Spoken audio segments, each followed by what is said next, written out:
Hi witches! So today we're going to talk about moving with intention as like an avenue of self-care and witchcraft, which I know sounds like we're incorporating a lot, but let me just explain it. So I know that self-care is really like on, like social media is seen kind of as like this like element of being like cozy and like self-soothing and softness and skincare or whatever. But like, and that is great and that is one part of it. But self-care can also be found in physical activity, and it can be kind of like a me time, which is a beautiful thing.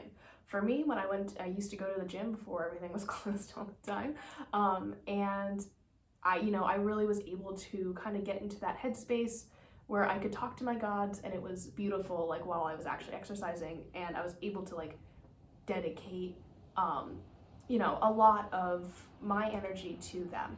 So it became this really beautiful working relationship with my gods. I'm gonna get more onto that later, but the reason we're talking about this today is because movement in the ritual context can really set up your spells for even more power, more potency, and more success. So for example, if you're doing a spell for serenity, you can try doing a meditation session or like a light yoga session prior to or during your ritual. This can kind of ease you back into that serene headspace, or a space where you can more easily talk to your ancestors or entities or deities. So mindful movement in the ritual context does not need to be like, I'm gonna go for a run. Like, it can be meditation or yoga or doing something like light, movement. Conversely, if you are working a more energetic spell, like a banishing or anything like that, you try turning on like your favorite music, anything that really gets you in that headspace to be like working, and dancing around. And I know that seems hokey and silly, but it really, really works. So as you dance and move, you are filling your space with positive energy.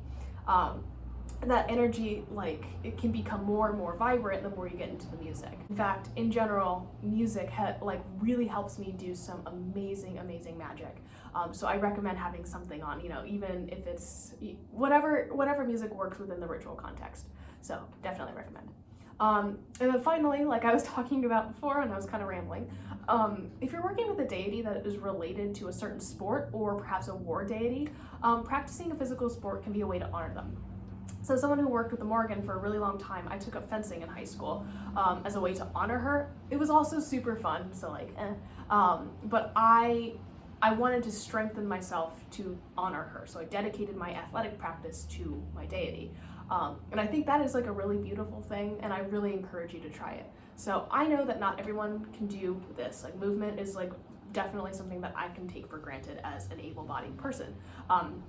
I don't want to come across like ableist at all in this video. There are like 1,001 ways to worship a deity and practice witchcraft. So if this doesn't really work for you, that's a-okay. I just wanted to like talk about something that I found some great success in, and share my experience. So hopefully this helped you guys, and I'll see you guys tomorrow. Bye.